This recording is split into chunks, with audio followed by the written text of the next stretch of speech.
Welcome back everyone, Happy New Year. This will be my video for the Stranger Things Season 5 finale, Episode 8. There's so much to talk about, so many WTF moments, so many Easter eggs, so many callbacks to the very first episode. It is probably going to take a couple rewatches to fully unpack this. There were so many plot threads, so many cliffhangers, so many storylines that they had to pay off. They really need like 6 hours to do it in a completely satisfying way. On top of that, there were just hard drives and hard drives full of deleted scenes, footage that they shot for the episodes that never actually made it to screen. We will probably learn more about those in the next couple of days, so I will do a deleted scenes video, alternate storylines, alternate ending, in addition to like my full longer breakdown videos in the next couple of days. The episode title was The Rightside Up, which is a reference to the normal dimension, Earth, which ironically, when you look at the configuration of how they're visualized in space, the way the Duffers visualize them, technically sits on the bottom here and is upside down in frame, so the regular world is more like the upside down, technically, although upside down and right side up are relative terms depending on your perspective, which also plays into Vecna and the kids' perspectives, the Mind Flayer's perspective, because of all the reveals about the Mind Flayer. Depending on whose perspective you're taking, which dimension is the right dimension or the better dimension.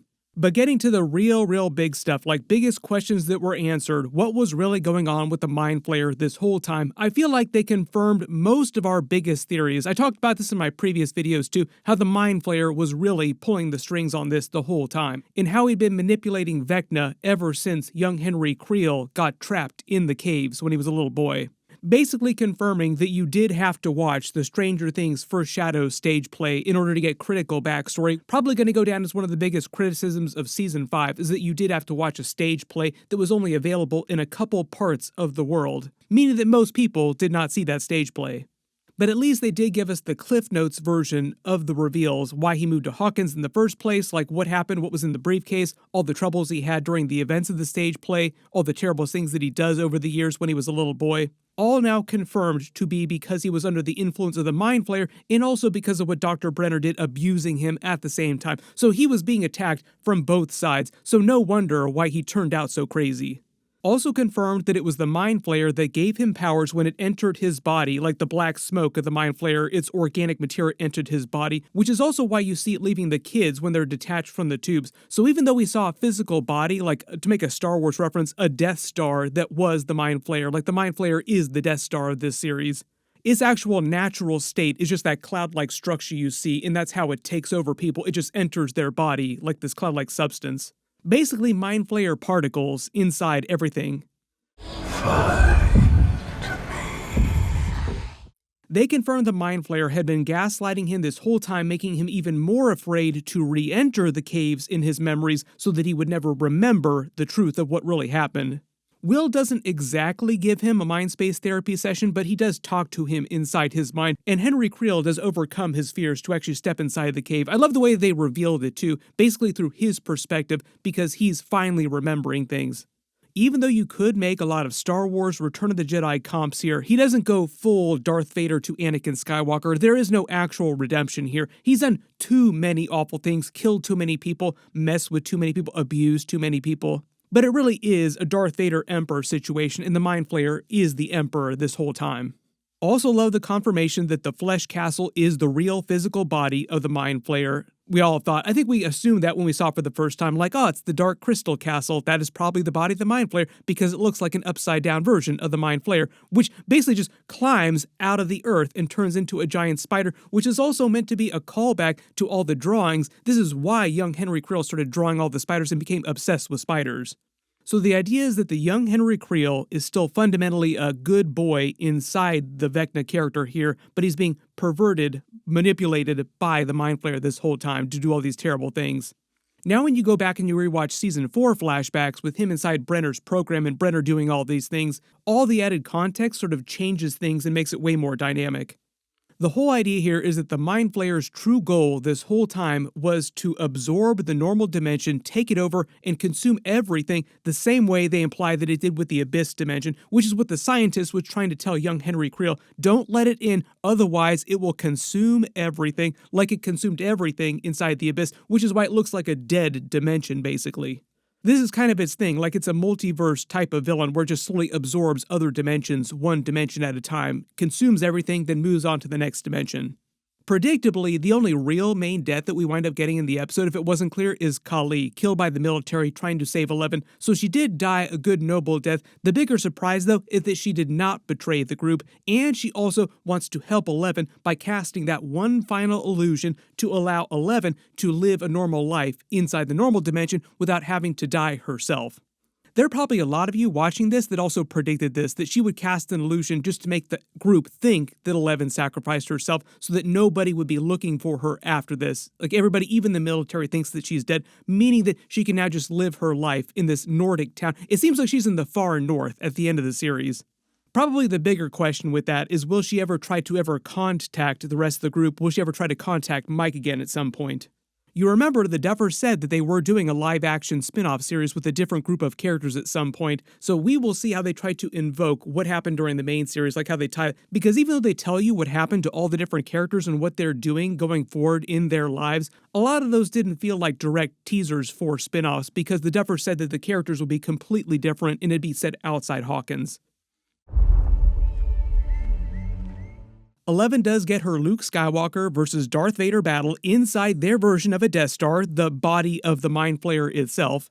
Will also does help her fight him, but it doesn't wind up being the full 20 dice roll Dungeons & Dragons comp that people thought it was going to be, because they all three, Will, 11, and Kali together add up to 20, even though at different points they use their powers, so you could say they do add up to a 20 dice roll during the episode. They didn't all three at the same time on screen fight Vecna together. Probably one of the bigger surprises with how they actually kill Vecna is that they let Joyce be the one to actually deliver the killing blows, as in multiple, because it took her a lot of whacks to actually get through that head. That was not quick. It definitely hurt. To be fair, he deserved it. But they imply that as Vecna actually dies, like he perma-dies, the Mind Flayer also starts to die because it needed him to survive. Like, I think part of the idea is that it was parasitic in that fact, and that's why it entered young Henry Creel, because it did need him to continue surviving. Here's the thing that'll screw with your mind, though. If you think that all the powers on the show came from the Mind Flayer because Henry Creel only got powers when the Mind Flayer entered his body, and then 11 got powers because she got Henry Creel's blood, so she got a little piece of the Mind Flayer inside of her too, does that mean that the Mind Flayer is technically still alive inside 11 because we never saw black smoke come out of 11's mouth? Are there still some Mind Flayer particles inside 11 because she's still alive? You can let me know what you think in the comments because they leave that pretty open-ended. All the 12 kids survived, predictably. They rescued everyone and made it back to the regular dimension. When the Duffers said that they got to use a song that had never been licensed to other movies or TV shows before, I think they were referring to the Prince songs that they used in the episode. They used When Doves Cry and Purple Rain. It could have been one of those songs. I don't know if those have appeared in movies or TV shows before. I can't remember off the top of my head. Prince was famous for not licensing his music to TV shows or movies or commercials for a long time till after he died. His family then started allowing TV shows and movies to use it. So the reason why the Duffers can use Prince songs is because Prince's family is like, yes, please give us your money.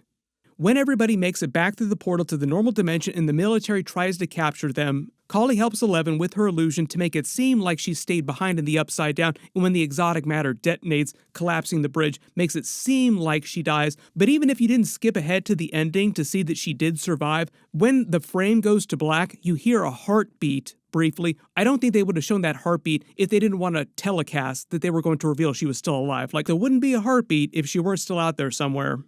Then they use the rest of the finale for a big epilogue extended scene to show you what happens to all the characters. There's an 18-month time jump to the year 1989, and all the kids are graduating from school. A lot of people predicted this too. That's why they're watching Indiana Jones and the Last Crusade, because it came out in 1989. No ticket.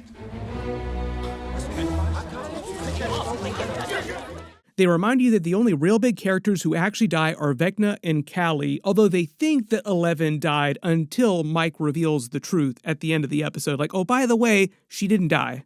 Robin has not been the DJ since Fast Hands Jimmy came back. All the trouble went away, so Fast Hands came back. Nancy is no longer the station manager. The older group of kids basically went off to college, with the exception of Steve, who stayed in town because he wants all the little chicks, the little nuggets, 6 little nuggets. He's become the coach of the local baseball team. Derek is on his team, and he's also the sex ed teacher at Hawkins High School. Basically putting down his roots, getting ready to get married, and they have a bunch of jokes about him dating a whole bunch of different girls, like, oh, who's going to be the right one? I thought you said the last one was going to be the right one. Lucas and Max are back in their relationship, going strong seems like. Erica builds the confetti device for Dustin's big Hellfire Club. Flourish is the valedictorian. He is the valedictorian now. Mr. Clark is probably extremely proud. He's like his star student.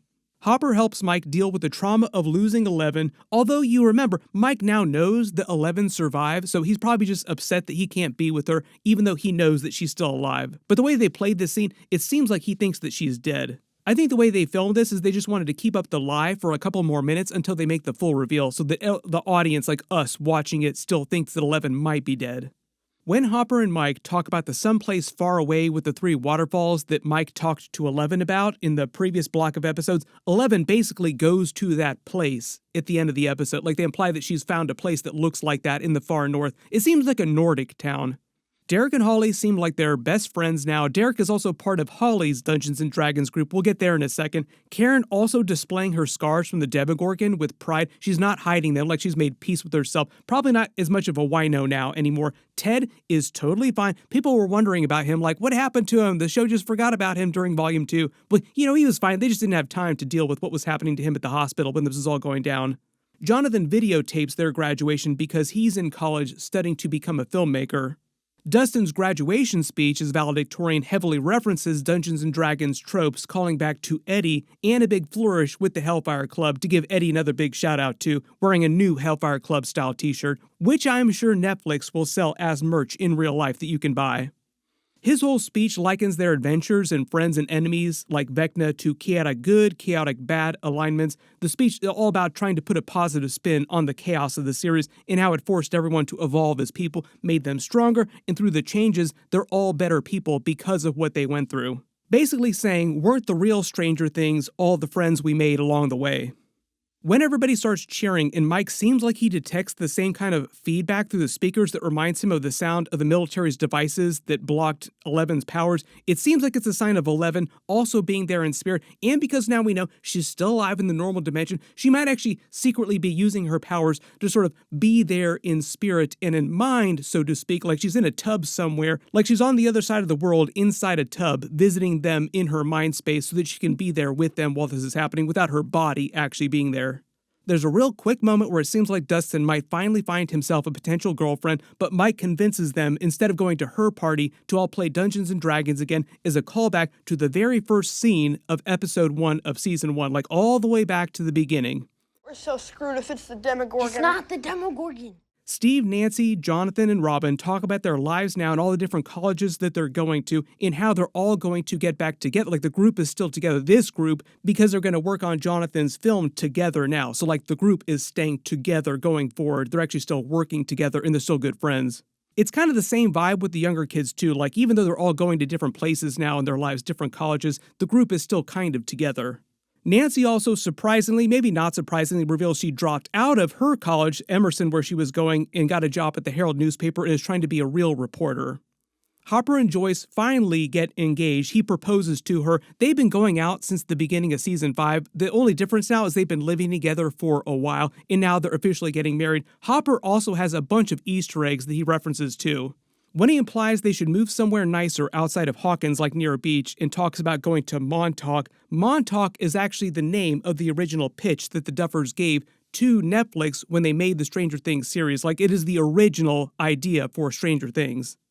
Then we see Mike as the dungeon master of this final game that they play. It's a callback to during episode 1 of the series, he was the dungeon master. The only difference now in present day is that Max is here with them. The whole twist with the mage of St. Markovia stepping out of the portal miraculously to save their Dungeons & Dragons game is also a comp to Eleven still being alive and maybe coming back at some point in the future, like just stepping out of a portal. Hey everybody, missed you. There's another montage of the characters. I'm assuming the movie that Max and Lucas are watching here is Indiana Jones and the Last Crusade because that's been playing at the theater recently. Dustin still hanging out with Steve on the regular. It seems like they go on camping trips because of that trailer behind his truck. Will seems like he starts going to gay bars, finds himself a boyfriend. Mike then decides to become a writer, and it's implied he turns their adventures into a book series. Since the Duffers said they were heavily inspired by Stephen King, it would be like saying Mike turns into Stephen King and his books are based on all the things that happened to them, with the exception being that he leaves out some of the details, like he said, like the actual truth about what really happened to the mage who is 11. All because they're still trying to uphold the secret of what really happened to her, although the group thought that she was dead until Mike tells them the truth and reveals what Callie did, casting that final illusion. We get the full reveal of 11 up in whatever Nordic country this is, seeing that small town, just implying she's going to live her life here. Maybe she will contact them again at some point, but it's implied that she still does actually have powers. Like I said earlier in the video, there was a big theory about how this would all work. Like, if you kill the Mind Flayer, you kill Vecna. If everybody's powers come from them, does that mean that their powers get turned off too? Apparently not. Then the actual final scene of the episode is revealing Holly Wheeler and her younger friends, some of the 12 that got captured by Vecna, becoming the new Dungeons & Dragons group, kind of taking over for Mike's group. Like the legacy is being passed on, Mike is passing on the legacy to his little sister, and they're all having their own adventures now. Derek is also part of the group, telling everyone to suck his fat D. Then the end credits are a posterized version of all the characters depicting moments from all the previous episodes in the entire series since Season 1, as if they're pages in a Dungeons & Dragons player's manual, which they reveal at the end of the credits. Netflix will also probably try and sell a real-life version of this as merch at some point. They've already done integrations and crossovers with Dungeons & Dragons products in real life, and it's set to David Bowie's We Can Be Heroes. So there's a whole lot to unpack here, and what is that live-action spinoff going to be, and will it have something to do with the Mind Flayer, or will it be a completely different problem? Like, the series does touch on a couple mysteries, like the whole idea of the military trying to create exotic matter, Brenner creating the exotic matter, starting the program, slowly trying to contact Dimension X, the Abyss Dimension. Will we see any of the main characters cross over onto the spinoff, like if 11 is still alive, all the other characters are still alive, if it's set outside of Hawkins? Or will it be more like an X-Files type of scenario, where you see all kinds of weird, supernatural, and science fiction-based things, technology-based things happening, that a brand new group of characters that we've never seen before start running into week to week? Everybody post all your reactions in the comments below, and let me know if you think that they did pay off the finale in a satisfying way, or do you want them to do another episode, like another 6 hours, to finish paying everything off? What I'll do is my next video will be my full breakdown of all the Easter eggs and references from the entire episode, much more detailed than this video. Be sure to enable alerts for my channel so you don't miss that, and maybe if we find out about enough of them in time in the next couple of days, I'll also do a deleted scenes, alternate ending type of video, if we learn about some of the stuff that did hit the cutting room floor. Everybody click here and here for all those videos and all my other Stranger Things Season 5 videos. Thank you so much for watching, and I will see you guys in the next one.